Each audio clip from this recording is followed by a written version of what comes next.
And my first guest tonight plays Allison on Melrose Place. You can also see her this Monday in Beauty's Revenge on NBC. Ladies and gentlemen, it's a real pleasure to welcome back to our show, Courtney Thorne-Smith.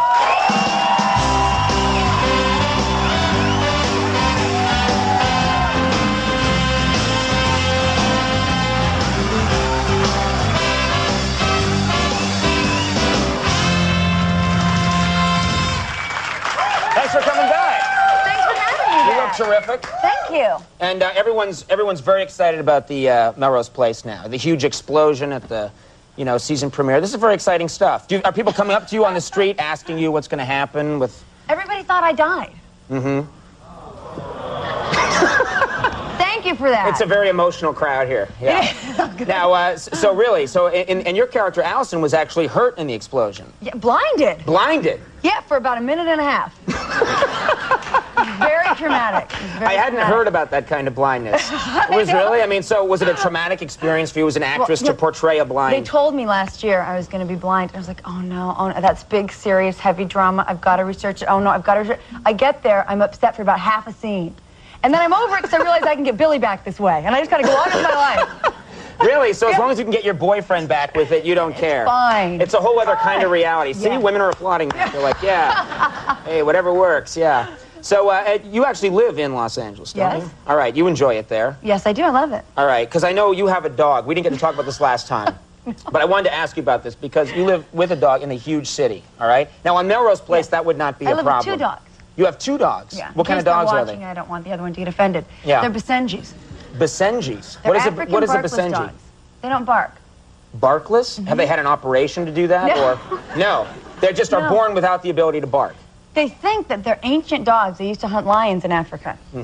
And they think that they just broke off from the normal dog chain before barking became a ritual. So they haven't read up on the literature that's available to the other dogs. They haven't read the dog manual. All right. So they really, do they make any sound at all, these dogs? Yeah. Oh, are you going to make them make the sound? I can't make you do anything. You're far more powerful than I in the industry. I can make you do nothing. It would merely be entertaining and informative. They sound kind of like whiny babies. You go, hey! Like that. How does that frighten a burglar if they hear that? You know what frightens I better get out of here. There's a slightly colicky baby in the house.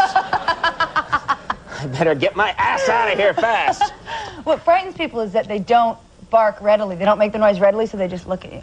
Oh, really? They look you right in the eye. Okay. Well, that would be intimidating. Yes, it is. All right. Now again, having these dogs, if you were on Melrose Place, and if Allison had these dogs, it wouldn't be a problem. But you really have a dog, you're living in Los Angeles, and I've lived in Los Angeles. It's tough. You got the leash law, you got the plastic you have to bag. clean up after your dogs. Yeah, which is a hassle. Yeah, I was walking them about 2 months ago. My mother's going to love this story. Sorry, Mom.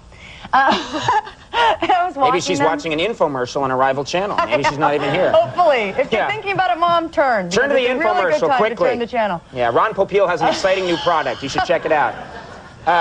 No, anyway. I was walking the dogs. Their names are George and Ed. And Ed is a little cranky and he takes a lot of time to do his business. And one day he was taking more time than usual to do his business. Nice way to put it on TV. You love your dogs.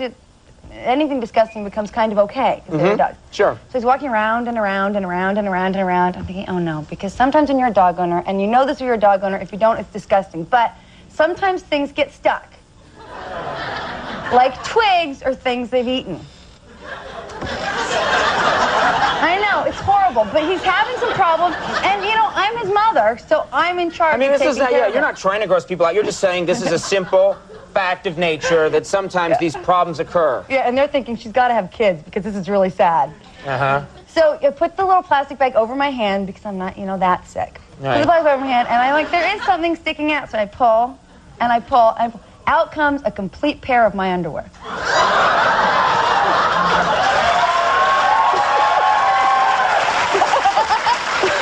Really? No, seriously, really? I got complete and intact. And I'm standing there going, I gotta show somebody, but I wasn't gonna take it home. I'm thinking, is there nobody around? Look at this.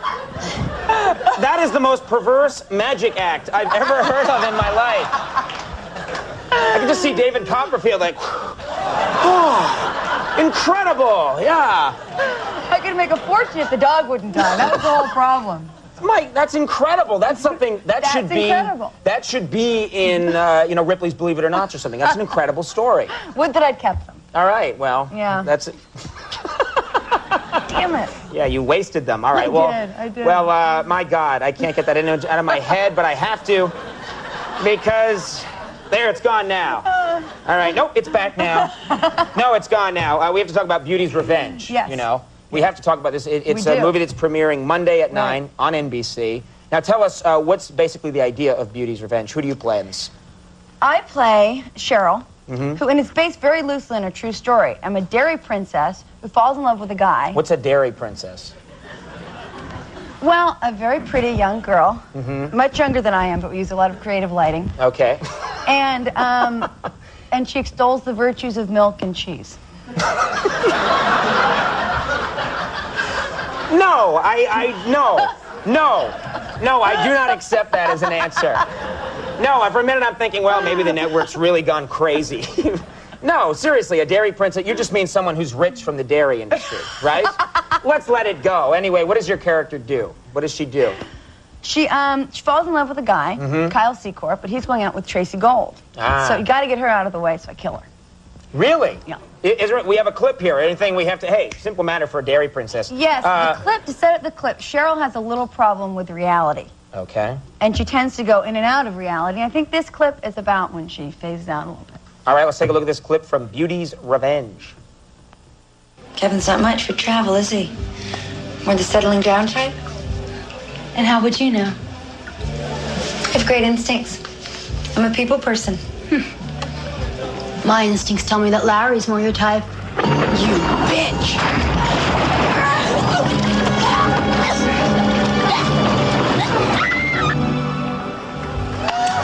Isn't that always the way?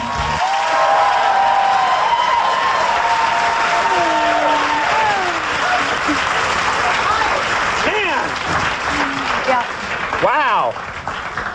That clip is that's the first clip that's ever incited mob violence in our audience. People have like torches now. Like, wow, that's pretty intense. Is that fun? It must be a great release to get to play a part like that. It was so much fun. It was so much fun because all the things that Allison whines about, Cheryl does. It was fun. That would be a great ad for this. Okay, well, Beauty's Revenge, Monday at 9 on NBC, and of course, Melrose Place is on Fox. Thanks so much for coming back. Thank you. Really good to have you. Courtney Thorne-Smith, everybody. We'll take a break. We'll be right back.